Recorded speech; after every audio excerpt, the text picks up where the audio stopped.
من وەک چالاکوانێک لە شاری سلێمانی دژی داگیرکەرەکانی هێسی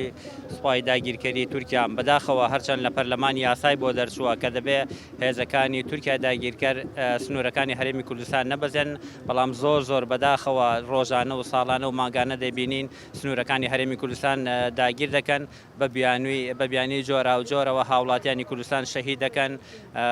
ڕز و باخ و گوندەکانی هەرێمی کوردستان وێران دەکەن. زۆر بەداخەوە پێویستە کاکەوە لە پەرلەمانی کوردستان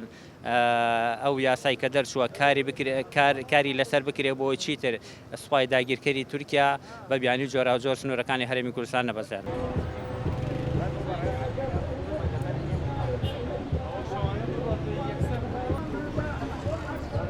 من وەکو خەڵکی ئەم شاری سلێمانیە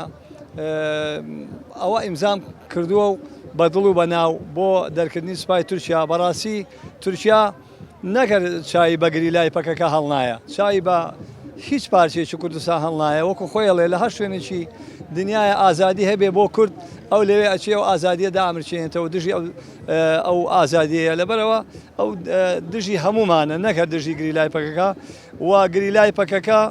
ئەوانە بەردی بناغی شۆڕشن، پیاوی ئمڕۆ دوا ڕۆژن، ئەوانە هیوای هەر چوار پارچەی کوردستانن.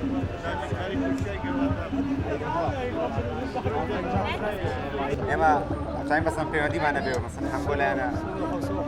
باشە